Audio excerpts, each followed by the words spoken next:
Halo teman-teman dan Ibu dosen, saya Laras Cynthia Giovanni Simarmata dengan NIM 1020250012.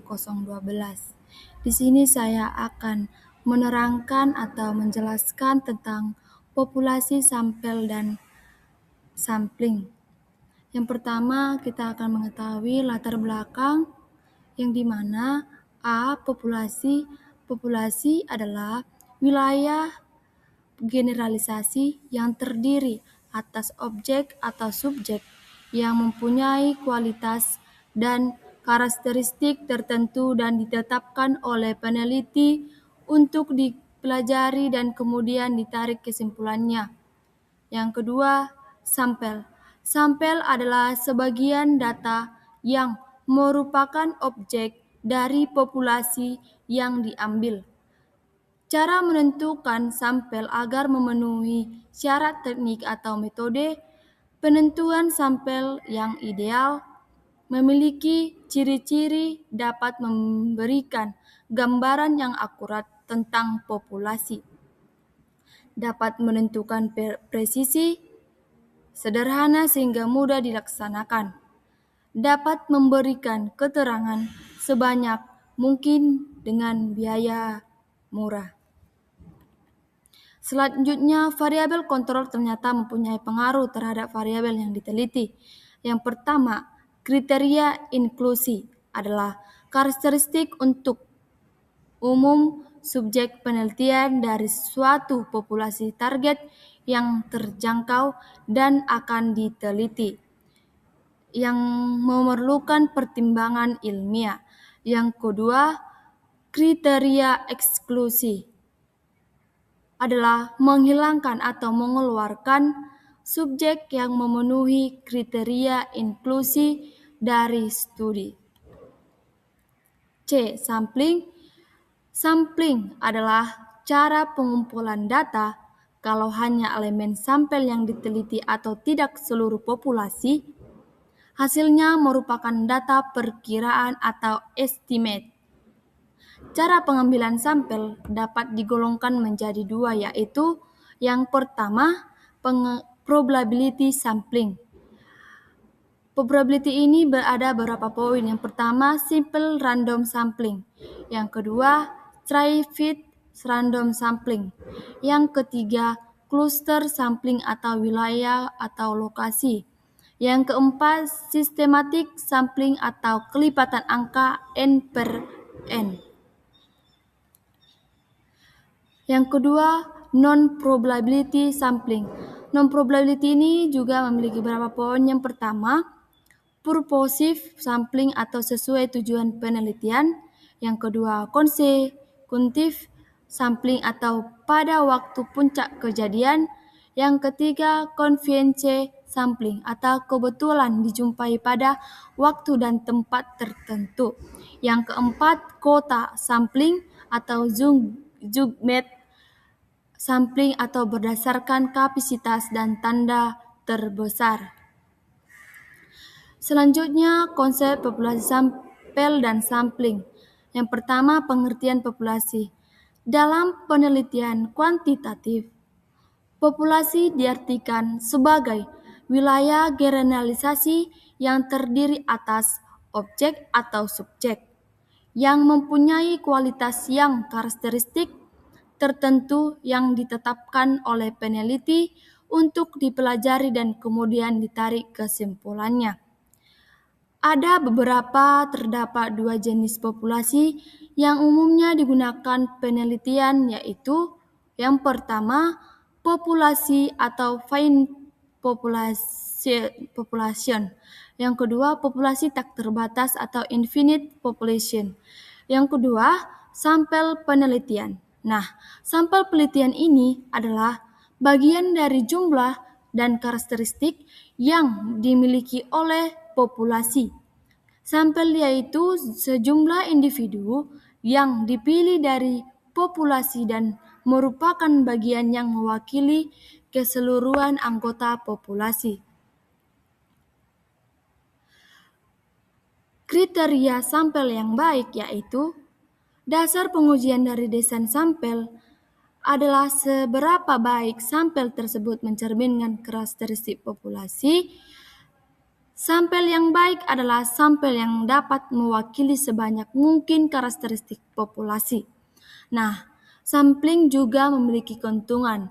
Keuntungan teknik sampling yaitu yang pertama dapat meningkatkan akurasi, yang kedua efisiensi biaya, yang ketiga variabilitas yang lebih rendah, yang keempat analisis yang lebih mendalam. Ada pula kekurangan teknik sampling. Yang pertama, dapat mendapatkan resiko sampling yang error. Yang kedua, potensi bias. Yang ketiga, memerlukan keahlian khusus. Yang keempat, masalah kerangka sampel. Nah, ada juga alasan pemilihan sampel. Yang pertama, adanya populasi yang sangat besar atau indefinite population. Di dalam populasi yang sangat besar dan tidak terbatas, tidak mungkin seluruh populasi diamati oleh diukur sebab membutuhkan waktu yang lama. Yang kedua, homogenitas. Tidak perlu semua unit populasi homogen diamati atau diukur sebab akan membuang waktu dan tidak akan berguna karena variabel yang akan diteliti telah terwakili. Yang ketiga, penarikan sampel menghemat biaya dan waktu. Yang keempat, ketelitian atau ketepatan pengukuran. Meneliti atau mengukur subjek dalam jumlah sedikit atau sampel tentu akan lebih teliti jika dibandingkan dengan mengukur subjek yang banyak atau populasi. Penentuan besarnya sampel adalah yang pertama, jika populasi kecil atau kurang dari sama dengan 1000, maka jumlah sampel yang bisa diambil adalah sekitar 20-30% dari total populasi. Yang kedua, B. Jika jumlah populasi lebih dari 1000, penentuan jumlah sampel sebaiknya menggunakan rumus atau tidak mutlak, khususnya jika tujuan tidak untuk generalisasi. Selanjutnya, karakteristik sampel yang baik atau ciri-ciri dari sampel yang baik sebagai berikut.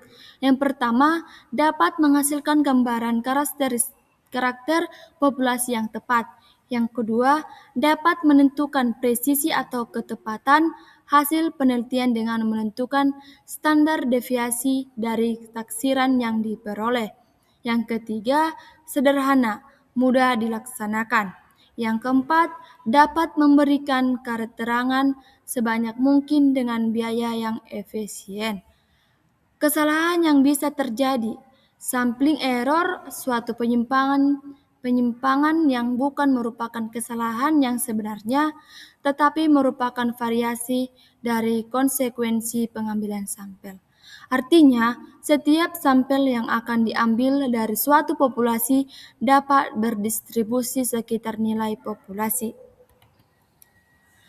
Selanjutnya, proses pemilihan sampel. Yang pertama yang harus ditentukan dalam langkah mendesain penarikan sampel adalah menentukan populasi sasaran yang dengan tegas, yang dilanjutkan dengan menentukan populasi studi dari populasi sasaran. Yang kedua, menentukan area populasi. Hal ini berkaitan dengan data penelitian yang akan dijadikan lokasi penelitian. Yang ketiga, menentukan ukuran populasi atau size of population sebagai dasar untuk menarik sampel. Biasanya populasi diambil dari data sensus. Yang keempat, buatlah kerangka sampling yang dimasukkan data dari populasi studi secara lengkap dan jelas, serta hal yang terpenting adalah satuan-satuan sampling diberikan nomor sesuai dengan jumlah digit populasinya, secara berurutan dari nomor paling kecil sampai dengan nomor yang paling besar. Yang kelima, tentukan ukuran sampel dengan menggunakan rumus-rumus yang sesuai. Sedangkan dipandang dari sudut non-statistis, ukuran sampel ditentukan oleh beberapa faktor, di antaranya. Yang pertama, kendala atau item constraint. Yang kedua, biaya dan ketersediaan satuan sampling. Beberapa ahli menyebutkan bahwa dalam melakukan pengambilan sampel dapat dilakukan langkah-langkah berikut. Yang pertama, menentukan populasi target. Yang kedua, membuat kerangka sampling. Yang ketiga, menentukan ukuran sampel. Yang keempat, menentukan teknik dan rencana pengambilan sampel. Yang kelima, melakukan pengambilan sampel. Ada beberapa kasus yang saya ambil. Yang pertama, seorang peneliti ingin mengetahui tingkat kepuasan mahasiswa terhadap fasilitas kampus. Jumlah keseluruhan mahasiswa adalah 2.000 orang. Namun, peneliti hanya mengambil 200 mahasiswa secara acak untuk dijadikan responden. Manakah pernyataan yang tepat? A. Populasi sama dengan 200 mahasiswa, sampel sama dengan 2.000 mahasiswa. B. Populasi sama dengan 2.000 mahasiswa, sampel sama dengan 200 mahasiswa. C. Populasi mahasiswa yang puas saja. Yang ke D. Sampel seluruh mahasiswa kampus. E. Populasi mahasiswa yang dipilih secara acak.